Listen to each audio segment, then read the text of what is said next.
Hey, it's the OC Food Diva, and we're at Melissa's Produce in Vernon, California to meet Stephen Raichlen with his new book called Project Fire. If you've been following him, he's a big barbecue guy. He uses smokers and the green egg. He's like a big outdoor cook guy. So we're gonna go and check out what his new book's about and then see a cooking demo. So get excited, let's go. Our guest today here in the Melissa's Kitchen is Stephen Raichlen. We're celebrating his new book, one of like 31, is Project Fire. You'll see that up on the screen. What we're going to do here is, Stephen, really fast, because I know you guys are starving hungry, because you usually stop eating at about 4 or 5 o'clock the night before. You don't eat breakfast. I know. So Stephen, take it away, and let's tell everyone what we have on the menu from the book today. You bet. Hi, everybody. Thrilled to be here. You know, I've been eating their produce and using it on the show for the last 15 years, and fun to be in the headquarters. It's incredible. And Robert, I mean, we've had an email relationship for all these years to meet in person. Awesome. I just have to say also, two dear friends from Paris way back when I was first getting started. Faye back here. Lovely. Everybody knows Faye in your shirt. I just have to do it. I have to do it. What you're seeing on the screen there, nobody has seen yet, because this is show 9 of the new series Project Fire, which launched on PBS last weekend. And this is a rough cut. Happily, any goofs, hopefully I made, will be able to catch and fix by the time the show actually airs. But this will be out in a couple months. And today's menu consists of dishes that come from the new book Project Fire. How is this book different than all other Raichlen books? Well, first of all, first of all, Project Smoke was a book about smoking. This is a book about grilling, and in particular, it's about grilling today and tomorrow. You know, so many of my books are repertorial. Planet Barbecue or Barbecue Bible, I was traveling around the world to document how I grill in different countries. This book is really about how we're grilling today and how we're going to grill tomorrow. But what I'd like to tell you about is what you're going to eat in the next 5 minutes. Okay? So, first of all, we start with smoked roasted carrots with spiced yogurt.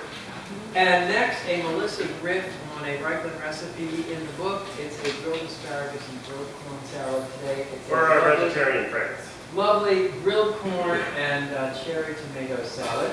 Another salad here, and please keep it under your hat. You're serving so many vegetables, I could get a bad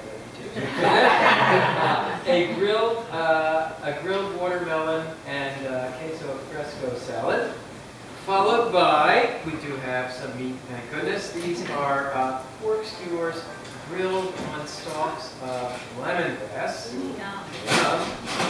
And last of all, this is beef tenderloin, filet mignon actually, dry brine, grilled, and then it comes with a cutting board sauce.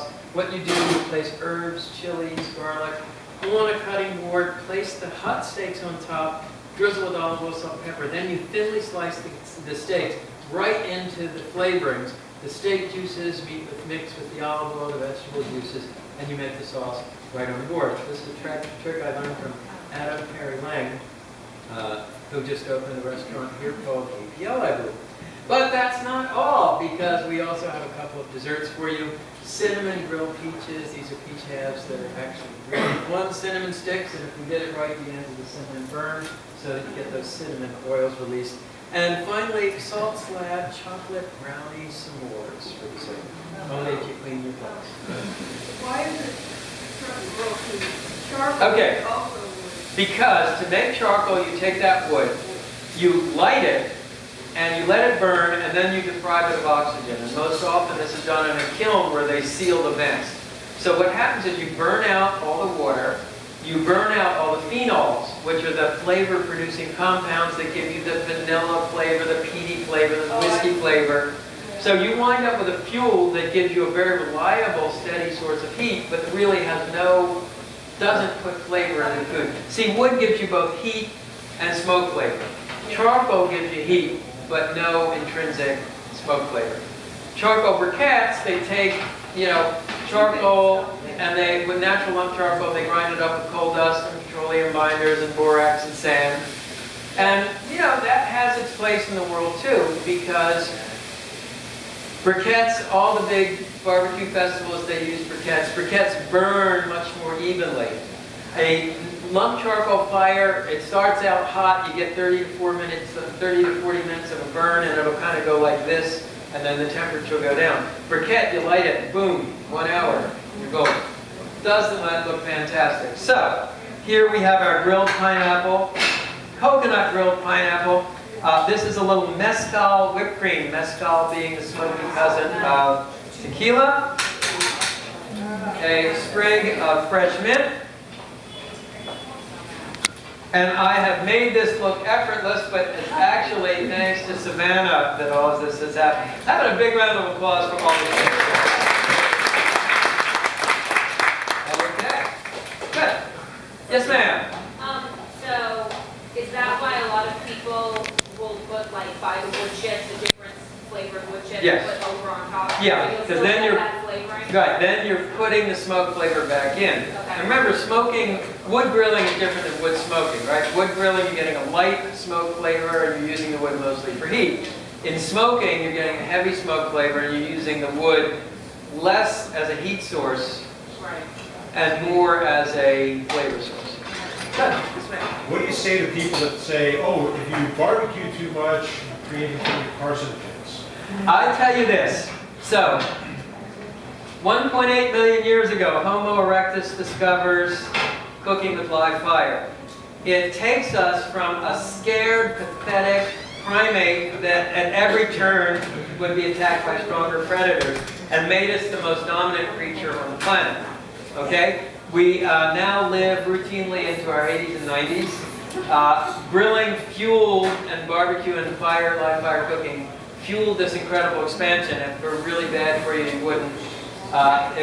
We wouldn't be here. You know what it is, honestly? It's a headline in search of a story. You know, there's never been a serious epidemiological study suggesting that grilling is really dangerous for you. Okay, so unusual thing I grilled. Well, probably ice cream. And that's in my book, Project Smoke. And what I do for the ice cream, I set up a grill for indirect grilling. I throw a ton of unsoaked wood chips on the coals. I have a bowl of ice, and then I have an unmolded carton of Haagen-Dazs vanilla ice cream in the center. And because the chips are unsoaked, you get a huge amount of smoke in a very short amount of time. Because the ice cream is on a block of ice, it doesn't melt. You do the whole thing in 3 to 4 minutes. And the ice cream will be burnished with kind of a brown coat of smoke. And what it will do is it will taste exactly like a toasted marshmallow. It's extraordinary. When you imagine, when you think of traveling, how do you see the Middle East compared to the Far East and so on? Well, Yakir, I've written 2 600-page books to begin to scratch the surface of that question, but I will make a few generalizations, okay? So, first of all, in Asia, in general, grill foods are small because grills are small. Second of all, they're charcoal grilled. Third of all, they tend to be marinated rather than dry rubbed the way we do in North America. Fourth of all, well, to break down by country, in Indonesia the spicing is fairly is vigorous and complex. In Japan, they're like the Italians. You know, Japanese and Italians, they fetishize simplicity. So the ideal dream, the best yakitori place in Tokyo, he's proud of the fact that his Bincho-chan charcoal puts out no smoke flavor. Okay? It's just heat. And I'm like saying, guy, wake up, wood chips, wood chunks, you know, wood fire, give me some smoke, but that's not their aesthetic. Indian barbecue, which is some of the most interesting, is really all about the seasonings. And it doesn't matter whether you have tandoori chicken, tandoori lamb, tandoori fish. I mean, the protein is very secondary there. Whereas in a place like Italy or France, it's really about the raw material and the flavoring is pretty extraneous. South America is another place where Argentina, It's all about the meat, and the flavorings are minimal, you know, salt, wood smoke, and meat, protein. Brazil, the same thing, and white meats, they get a little bit more complex. But then you get to Mexico, and especially North America, and flavor-wise, all hell breaks loose. And what's so fun about being American is that we can be really proud because we have this incredible tradition of grilling, right, live fire cooking, and then we have this incredible tradition of smoking through barbecue. And we're the only country, really, that has those two traditions. So, quick answer to a complicated question. Thank you. Well, you all have been fantastic, and you, Robert, my God.